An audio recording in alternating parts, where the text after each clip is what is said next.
Hello, Narnach here. Welcome back to Path of Exile. We are playing on the morning of the day after the game launched, playing on patch 3000B. That's just went up. Hopefully this will result in more stability and in the server actually staying up. So let's get started and get killing on Merveil.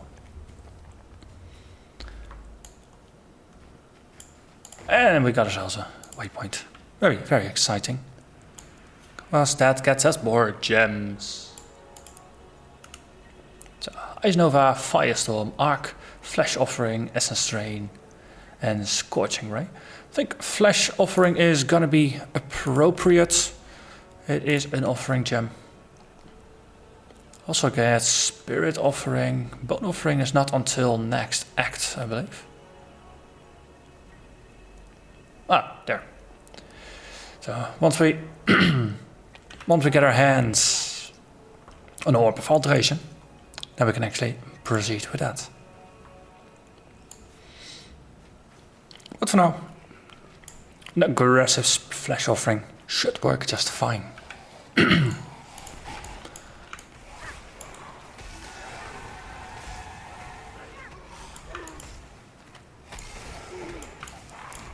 Okay, let's see. So in between episodes, I acquired a Flame Dash. Hello there, superior gems.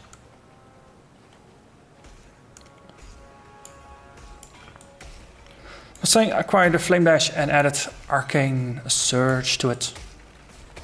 And I spent all of my silver coins to obtain prophecies. Because that's something I realized I kind of forgot / didn't do in my previous series. And of course, prophecies will help you get a currency and things like that. So let's get started properly. Also leveled a couple times in between and handed in the All Flame, just as it was more or less just a little bit of busy work. So we now can have 5 zombies and 7 skeletons. Our army is growing. Haha! I offer some flesh.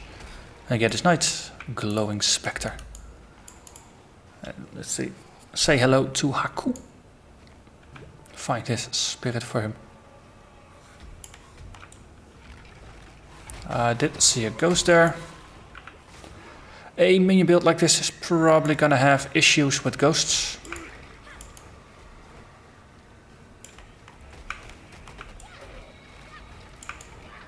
Given that we're not really dealing any direct damage and minions do have a habit of just scattering all over the place. They're great for dealing with mobs, but not so great for dealing for timed enemies that run away.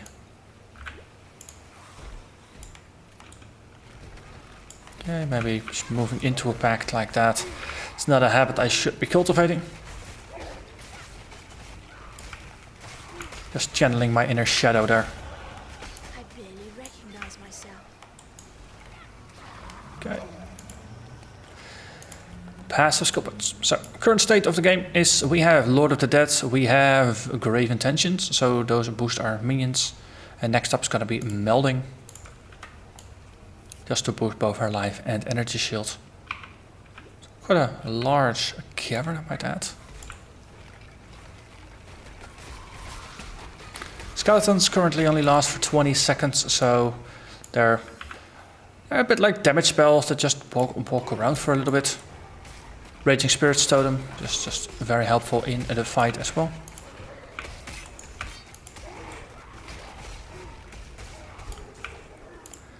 And 1-on-1 against the boss. Boss definitely dies rather quickly. Oh no, things got reanimated. Don't think there's any loot or XP in there, so might as well just run. Yep. Just do some sprinting before I animate entire packs and it should be fine. Exactly. And there we are. We found the exit. And Haku's gonna be happy. And that is the important part.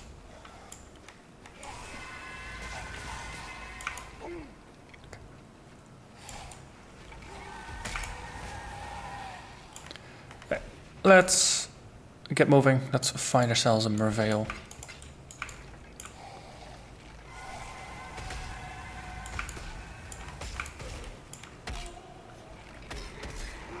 So plan for this episode, defeat Merveil, obviously. And let's get started on some of the Act 2 content as well.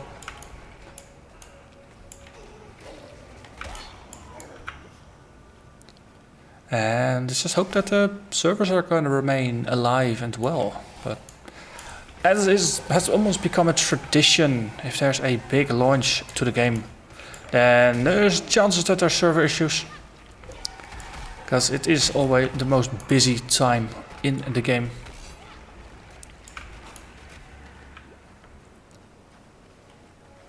And of course, lots of people combined with new code. And yeah, that just tends to expose issues.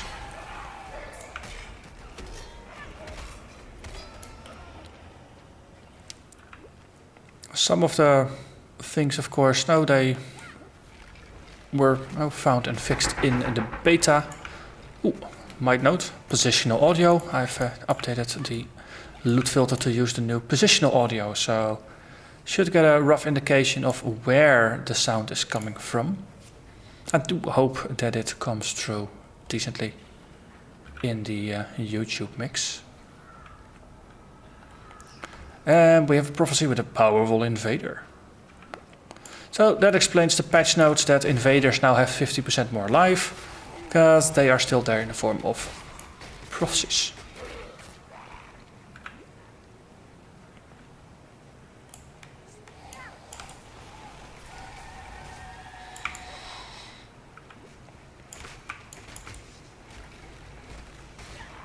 But it's an interesting choice that the devs chose to make a bunch of bug fixes and changes that didn't make it to the beta server. As always, they just didn't have enough time to do the things they wanted to do. That's seems to be a bit of a chronic issue. That they always either get too ambitious or they're just too optimistic with their planning, and the result is that they're always just pushing themselves way too hard in the end. And yeah, then you get fixes that now were fixed internally. Quote unquote fixed internally. So I might rephrase that. That make it to the live server, and then it discovered like, yeah, well, it sort of kind of worked. Oh, Pewterfang, hello. Here, I have yourself some skeletons. And let's do that. Wow. From the past returns to cause pain in a place that it never called home.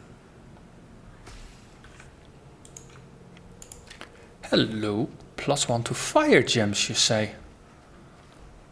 Oh, if this were a 3-socket, it would have been lovely for the spell totem with Raging Spirits.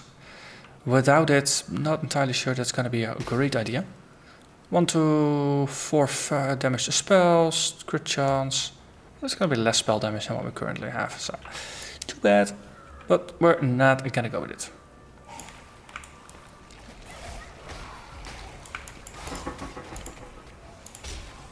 And there is the gold that leads to Merveil. At least closer to Merveil. So a while ago, one of the viewers of the channel mentioned, or just wondered out loud more, why don't the Path of Exile devs have a public test server like Blizzard has for Diablo 3? Because then if there are changes coming up, they can just add them to the public test ROM, and people can opt in to test them, and then a lot of the tech changes, they can at least be hammered out. And the issues with that can be fixed before they land on the live server. And I can imagine now if they don't want to do that for new items and things like that, to not spoil everything. But I think like balance changes and tech changes, they should be relatively innocent. But I also understand it probably requires separating their content pipeline quite a bit into things that are tech and things that are content based. And I got a feeling that everything right now is just mixed up into one big package. No, you can see that from the fact that the website goes down whenever the game itself goes down. Everything is tightly linked, and that might be one of the issues that they might have to resolve in the future. But for now, Lady Merveil.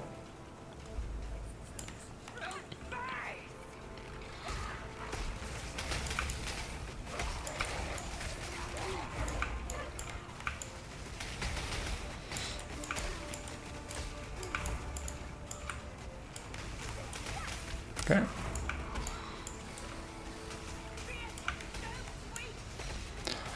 So this is a rather low effort way of doing this. Hey, we get squids, so I can blow them up and sacrifice their flesh. But yeah, army of the damned just goes out and defeats Merveil.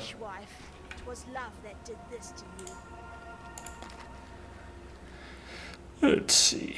Charges when I take a crit. Sure. And our first orb of transportation. Oh, no, maybe not our first, but it's another one. Can we shuffle things around here? Let's quickly empty our pockets. And then we can move forward. Hello, Nessa. Yep. Let's see. Rare. Rare. Bloop, bloop, bloop, bloop. So let's double check. Mana ring. I don't really want a mana ring. Iron circlets. That's the same, but the resist on this one are pretty solid. Let's keep it. And this one, yeah, it wasn't really all that great. So let's do it like that. And we got ourselves an orb of augmentation. Take care. Oh yeah, we did get some gems, augmentations, transmutations. Yay, everything is good in the world again. Got all the orbs I want. And we got a card. Let's add it to the card box. Then we did upgrade this, so we might as well just empty our pockets here. And let's do that. And then everybody's happy, so we can move forward to Act 2.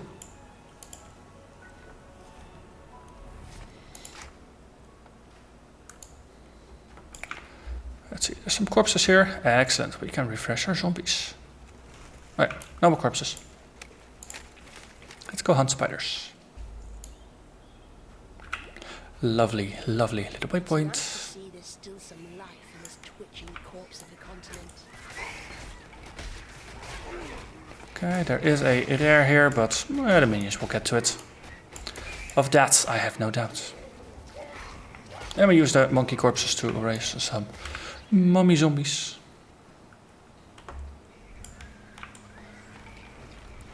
I would say the increased casting speed of the skeletons is nice. It feels satisfying, and I only get one single skeleton now. It's summon skeleton, not summon skeletons.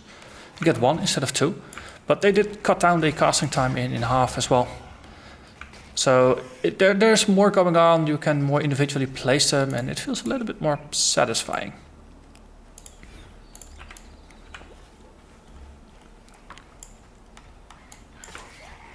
Let's see, we are level 16. This is a 13 area, so let's mostly speed through this then.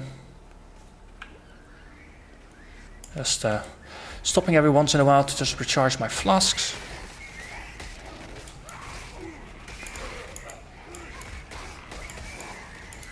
Okay, without a active skill to use, let's see, Arcane Surge, I'm gonna stop leveling you for now. Because we need 2 casts of our Flame Dash right now to trigger it. And there we are. Forest Encampment. So we're gonna keep leveling our Flame Dash until Flame Dash is more expensive to cast than the threshold required by Arcane Surge to trigger it. So currently it's 12 mana, we need to spend 22.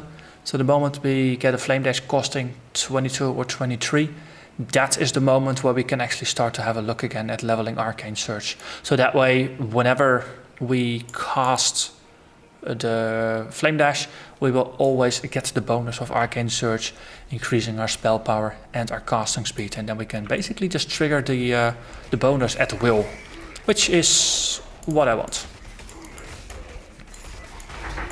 A silver coin. Okay, so the things keep dropping relatively close to me, so again there's not a very strong benefit yet of the positional audio, but we'll get there yet.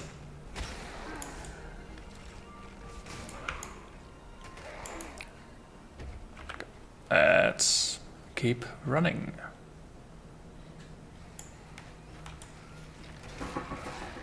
That sounded slightly further off to the side, so that's good.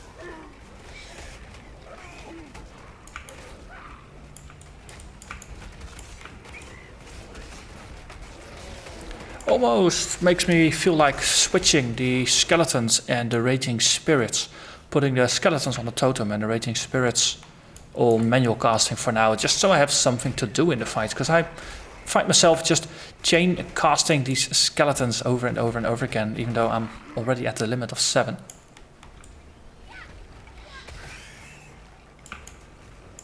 Yeah, I think that's gonna be a good idea. So let's see, zombie damage skeleton, spirit, totem, so spirit and skeleton meet and swap.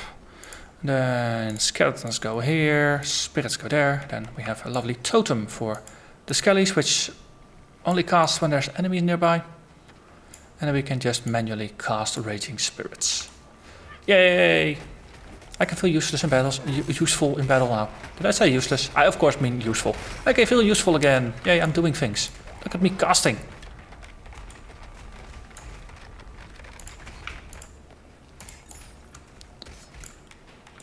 Yeah, definitely better. Ooh, that one came from slightly ahead. Also, tubular sword. Nice.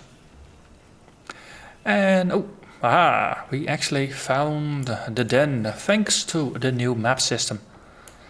We could do with a better belt, so let's run through. So level 15, I am 16. Should be good.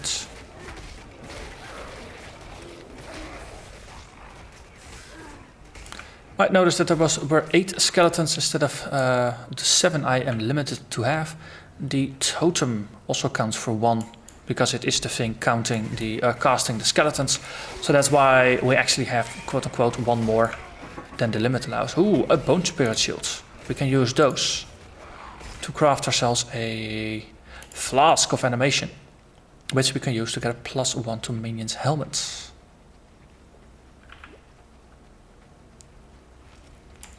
So it's always a little bit of a guessing game in these caves to see where we have to go. Most of the time I do end up doing mostly a full clear before we actually find the Great White Beast.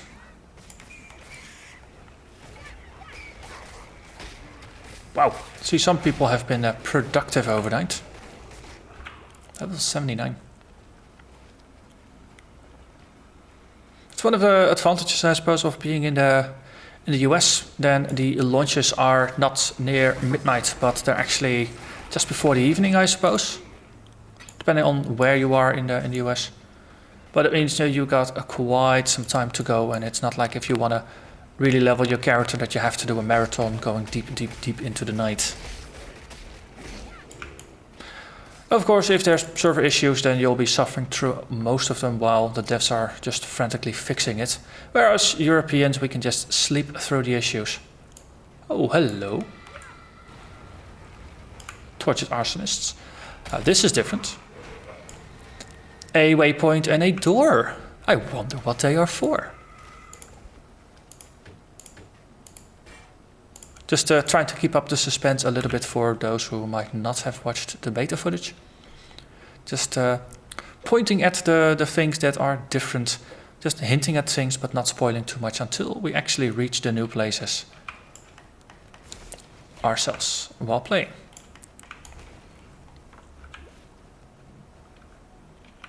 And this is what I mean with usually ending up doing a full clear.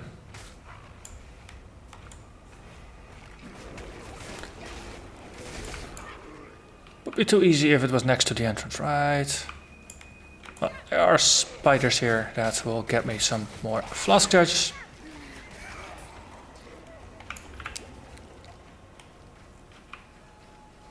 And then we can just head on to the south.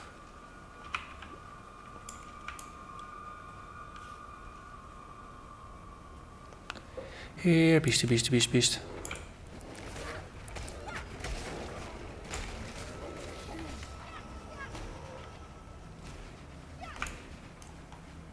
Okay, another dead end. As I say, most of the times when I go in, I do end up with a full clear of the area.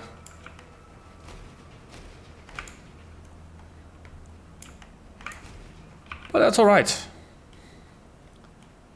Because we just get to experience everything. No, we did see all the new things here. For the rest, it's just gonna be the big white polar bear. That's not quite a polar bear, I think, but it's white, so. And it's a bear, so it must be a polar bear. Or it could be an albino bear. Makes you wonder, are there albino polar bears? Ooh, it got possessed by the ghost. That is lovely. This fight suddenly got interesting.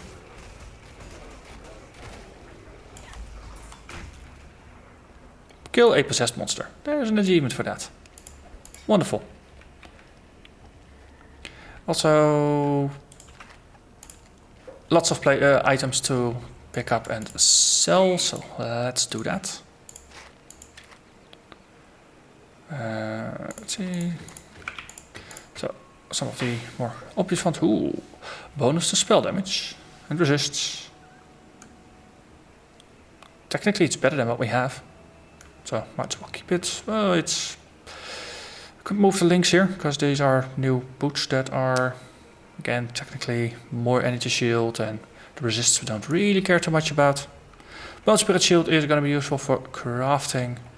This one, it adds 8 to 12 damage to spells. So increased attack speed, crits. Not really helping all that much, to be honest, because we don't really have any damaging spells. Might as well get rid of it. Increased casting speed versus mana regen. I think mana is fine, so the extra casting speed here is gonna be rather helpful. Just empty the pockets a bit more. So put that one up. Flash offering. Yep, you can go into the shield. Shield can go up there. Put our totem down there.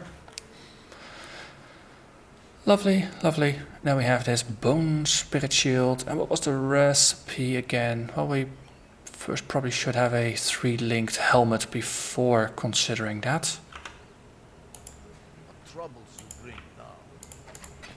Okay. So we keep that.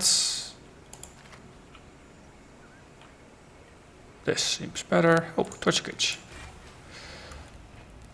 That is also a massive improvement, though it's more life, more mana, more ES, but we do lose out on some resists. For now, we're eventually gonna settle for something that has the +1 to minions thing. So for now, we might as well just ignore some things, put this one aside, put all these things aside, actually. Aha, and we get ourselves an ID scroll, and upgrade our mana flask. Lovely.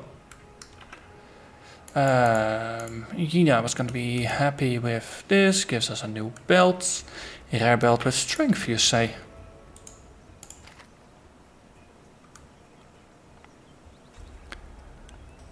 Technically, this is worse, isn't it? We lose out on the life, lose out on energy shield. Or it's less life and energy shield. A little bit of resists, but yeah. For now, don't want it. Boom. And because we got so many of these orbs, might as well sell them for some scrolls, and then everything is good again in the world. And we can pick up all of these items, and then move forward.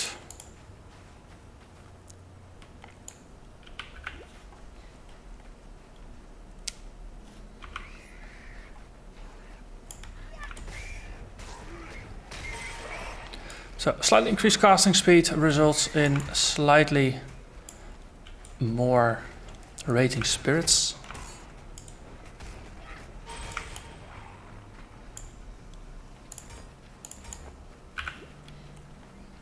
But as you can see, an army like this, you're doing pretty well this early. And most things will just melt. Zombies, of course, they don't have any life regen going on, so they will just fall apart over time. Once you got some passives on the tree to get your minions some life regen, that's the point where zombies generally start to stay alive. Or start to stay alive for an undead, does that actually make any sense? Well, you know what I mean. No, they're not gonna crumble over time. Because they actually have a little bit of a fighting chance. Ooh, that one came from further. So yeah, if you got a positional audio like a 5.1 or 7.1, either with speakers or just a headset that has virtual surround sound, then the positional audio for the item filters is that'd be pretty nice, since it gives you a better idea of what direction to look for. And there we are.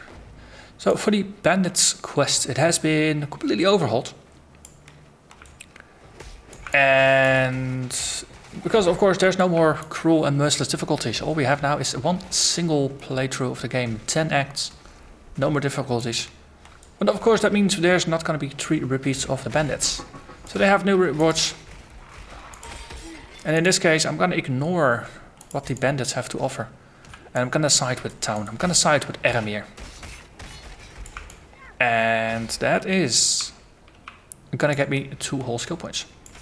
Because in this build, we can use all the skill points we can get. And most of the time, if you got 2 skill points, you can turn them into some mods that are pretty useful.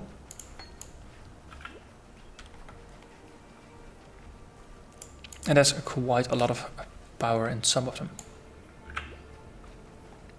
So, kill all the bandits, get 2 skill points, advance through the tree a little bit quicker. Maybe get to the point where we can get some minion regen a little bit quicker.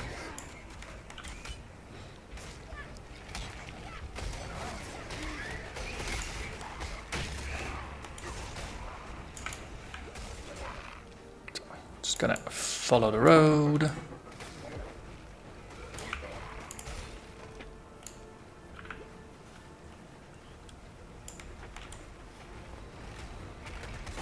Compare this to a build that does direct damage, then your progress, your playthrough might be a little slower than for other builds. But it doesn't really matter. In the end, it's about the fun you have, not about the speed you have. At least that's my take on it. Other people might value the speed more than the fun, but well, I hope they enjoy the speed, then that the speed becomes its own reward. In this case though, I'm level 17, this is a level 16 area. And you die. So he's now bribing us with different things. He gives us 6% increased attack and cast speed, 3% chance to dodge attacks and 6% movement speed. It's nice, it does help you advance through the game faster. But I don't want it. Sorry, I just don't want it. It is no good to me.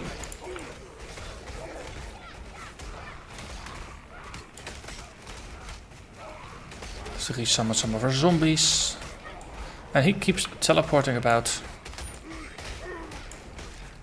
Shock immunity. Ah, I drank the mana flask. Haha.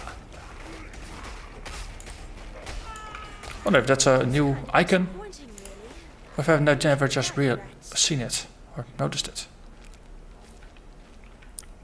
Yeah, a little bit of quality. Sure. Okay, so that is one bandit out of the way.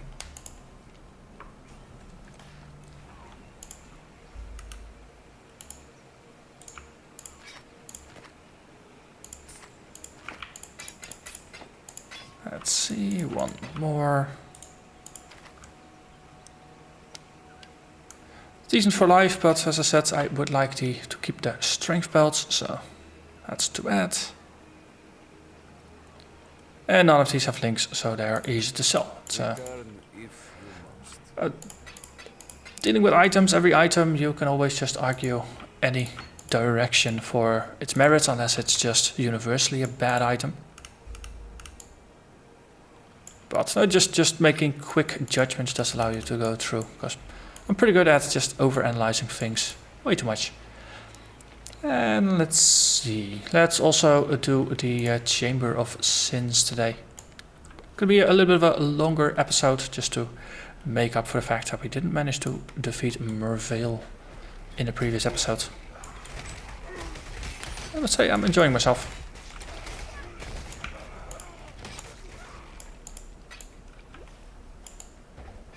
Ooh, another Quicksilver. Wow, it is raining Quicksilvers. So level 15, level 4. Just replace the lower level one. So if I decide to actually start turning my flasks into blue flasks, then I actually have the option of running some more modifiers on them, because the low level one is strongly limited in the FXs that can roll on it, because it's only level 4. And that gets us to melting. Lovely. We just got more sturdy. Oh, something yellow came rushing in. Boosting our minions just for the final fight there with the rare. And then everything is rushing off to the right, but I don't see anything thereafter. And there we are, Chamber of Sins. Level 15, so it's a lower level area, and then the bridge.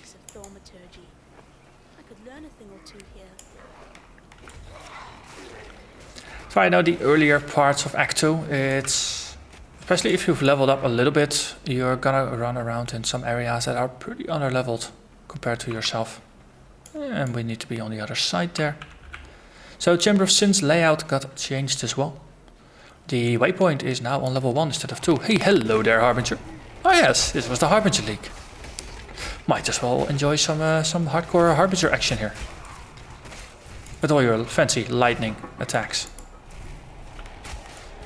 And I think I spotted something unique. That's Mr. Mysterious there.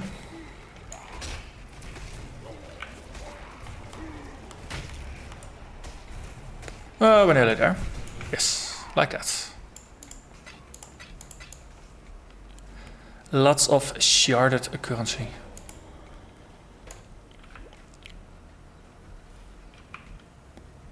As I was saying, we got a new layout, and level 1 now contains the waypoint.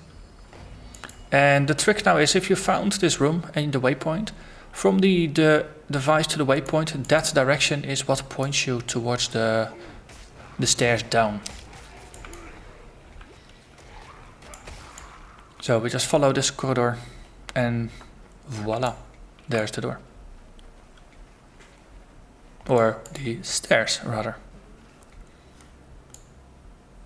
And then there's no more waypoint here, but since it's relatively trivial to find it, it's all good. So we still have the trial here. We still have the encounter with Fidelitas.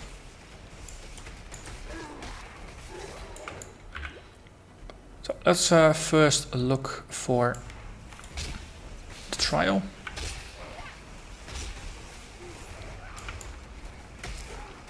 Since Fidelitas is kind of a nice place to end it. Wow, currency, orb of transmutation. Funny enough, they are a little bit more rare to me than the orbs of alteration. Probably because I do choose to identify all the items I sell rather than also selling some unidentified ones. Haha! Did you hear? That was the announcer. That is one of the new features. Well, one of the new options that we now have for the loot filter. So, I'm happy that worked out well. Positional plus announcer voice. It's pretty epic.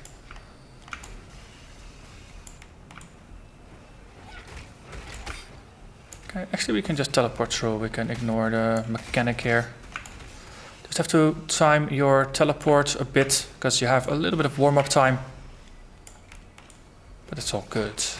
It's all good. And then, oh no, someone makes the enemies immortal. That's not the greatest combination for a minion build like this.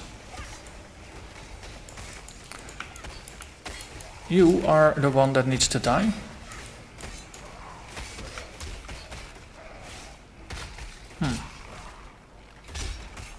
Yes, you.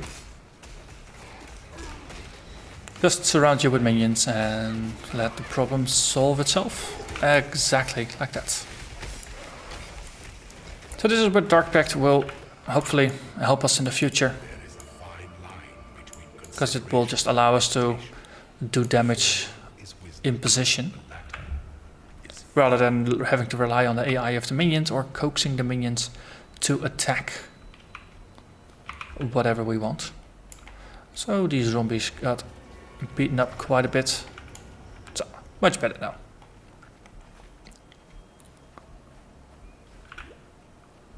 Okay, and there are my flask charges. They don't know it, but they are my flask charges.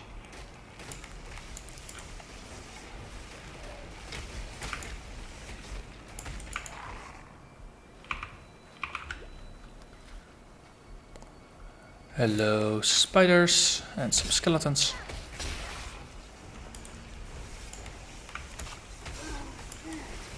Lovely. Having a screen of minions between me and the spark mages definitely helps.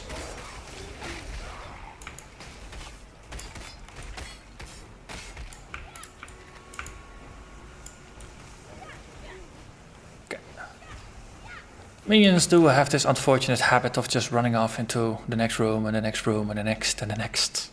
Always just chasing the next kill. So in that regard, they're not really that much different from me. There was a piety over there. But, of course, no time for waiting. So, 2 casts of Flame Dash means we have some Arcane Surge to get us started. But it runs out rather quickly. So putting it on the Flame Dash, not entirely sure. Well, it's for 2 casts and eventually it's going to be 1 cast and then it's going to be much, much better. Oh, talk to Helena. Yes. So, already had the portal up, might as well use it. And then everybody is happy. Herald of Thunder, Ice and Desecrate. Well, I think I'll go for Desecrate if you don't mind. And we need more decks for Desecrate. Oh, let's sell this one unidentified. That gets us 5 transportation shards. Another 5. Lovely.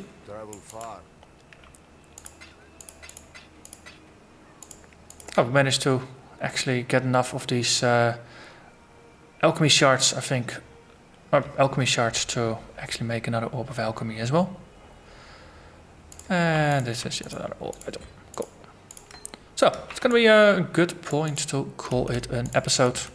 We dealt with the story parts of the eastern side of town. The crypt will do at some point before we need to run the labyrinth, but I think I'll just do that between episodes. So next episode we're going to head out to the west, kill the witch, kill the blackguards, kill Oak, and then move towards the end of Act 2. So, hope you enjoyed this. Thank you very much for watching, and I'll see you again next time. Bye bye.